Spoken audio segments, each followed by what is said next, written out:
Entonces todos los ancianos de Israel se juntaron y vinieron a Ramá para ver a Samuel. Y le dijeron: he aquí, tú has envejecido y tus hijos no andan en tus caminos. Por tanto, constitúyenos ahora un rey que nos juzgue como tienen todas las naciones. Primera de Samuel 8, versículos 4 y 5. Bienvenidos a otro devocional.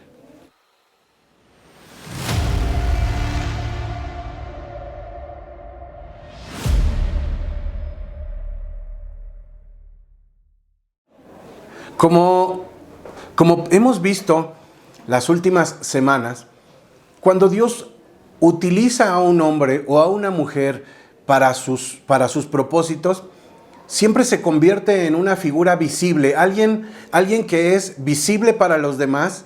Parece ser que cuando Dios llama a alguien a servirle, también se convierte en objeto de escrutinio, de revisión de los demás, y eso pasaba en el tiempo bíblico como sucede el día de hoy. En estos versículos que acabamos de leer, notamos que Samuel era un hombre de Dios, un hombre usado por Dios, con mucha gracia, con mucho amor para Dios, con mucho amor para el pueblo. Sin embargo, había descuidado ciertas áreas de su vida que no le dejaban bien parado como un ejemplo a los israelitas, y eran las actitudes y acciones de sus hijos. Al parecer, Samuel se había enfocado tanto en el ministerio que había descuidado una área de su vida que le ponía en una posición vulnerable ante el juicio de los demás.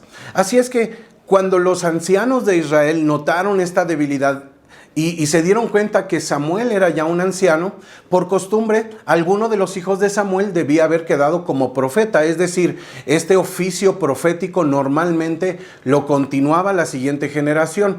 Pero debido al mal ejemplo que habían dado los hijos y de una carencia de una paternidad correcta, entonces fueron descartados.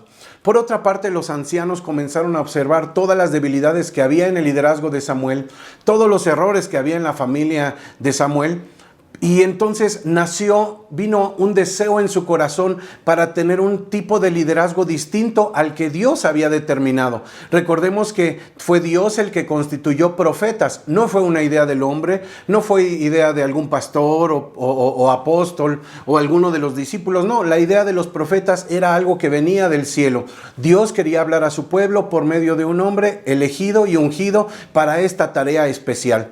Pero notamos cómo la gracia de Dios sobre Samuel era evidente, pero también notamos cómo los ancianos de Israel habían estado observando la conducta de otras naciones, y de pronto en su corazón surgió también un deseo por tener un rey, aunque por medio de los profetas Dios gobernaba. Dios era quien daba sus leyes, los profetas simplemente proclamaban la voluntad de Dios y el pueblo se dirigía.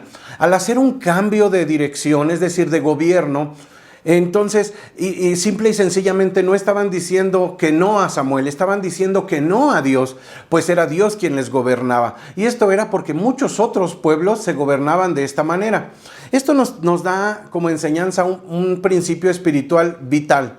Podemos ver a otras personas actuar de tal o de cual manera, pensar que les va bien o que tienen lo que deseáramos, pero siempre tenemos que preguntarle a Dios: ¿cuál es tu voluntad? Miren, en Deuteronomio capítulo 17, en la segunda parte de Deuteronomio, nos revela que la voluntad de Dios era gobernar al pueblo por medio de los profetas. Pero también en estos últimos capítulos se revela, y es profetizado por Moisés, que el pueblo un día iba a tener el deseo por tener un rey. 400 años antes, en Deuteronomio, Dios ya sabía que el pueblo iba a tener esta comezón de un gobernante diferente. Entonces no era algo extraño para Dios. Con esto vamos a aprender este principio. Dios lo sabe todo, y Dios lo sabe todo de antemano. Pero el hecho de que lo sepa antes no significa que Él lo produce ni que sea correcto. Esta presciencia o el conocimiento previo que tiene Dios es simplemente una manera en que podemos conocer su carácter y saber que nuestros errores presentes y nuestros errores pasados y nuestros errores futuros, Dios ya los conoce. Por eso desde 400 años antes Dios ya sabía, su corazón estaba preparado. Pero los que no estaban preparados para ello eran los ancianos, quienes querían gobernar ahora Israel por medio de un rey, Bueno, pues Dios, sabiéndolo de antemano, les permite este rey, y entonces es cuando surge el rey Saúl. La prueba de su error fue que el reinado de Saúl fue muy corto, fue muy breve, porque Saúl fue elegido por lo que los hombres veían, no por lo que Dios veía en su corazón. Esto es interesante porque muchas veces al tomar decisiones queremos y deseamos lo que otros tienen, queremos y deseamos lo que otros hacen, pero tenemos que preguntarle a Dios cuál es su voluntad en cada decisión. Sobre todo que debemos recordar que las decisiones nos llevan nuestra vida en una dirección. Los ancianos se dejaron deslumbrar por lo que veían en otros, pero se estaban olvidando de Dios.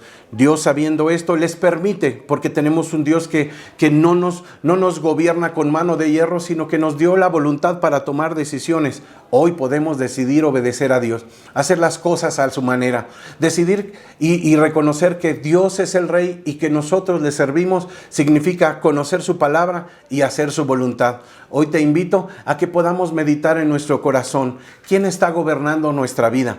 ¿Cómo estamos conduciendo nuestra vida? ¿Estamos deseando lo que otros tienen o estamos deseando hacer la voluntad de Dios? Hoy te invito a que podamos orar, pedirle perdón al Señor por los errores que hemos cometido y escuchar su voz con atención para hacer su voluntad. Oremos juntos. Padre, en el nombre de Jesús, Señor, este día oramos, Señor, primeramente pidiéndote perdón porque hemos tomado muchas decisiones basadas en lo que vemos, basados en lo que sentimos, basados en lo que planeamos. Pero, Señor, tus caminos son mejores, tus planes son mejores que los míos. Por eso, Señor, te ruego que reveles a nuestra vida tu plan, tu voluntad, porque elegimos hacer tu voluntad. Precioso Espíritu Santo, te pedimos ayuda, Señor, para enmendar nuestro camino, para tomar la dirección correcta y para glorificarte en todo lo que hacemos, Señor. Gracias en el nombre precioso de Jesús. Amén y amén. Amén. Amada familia, no te pierdas los devocionales diarios y el día de mañana nos vemos con una nueva entrega. Dios les bendiga. Nos vemos pronto.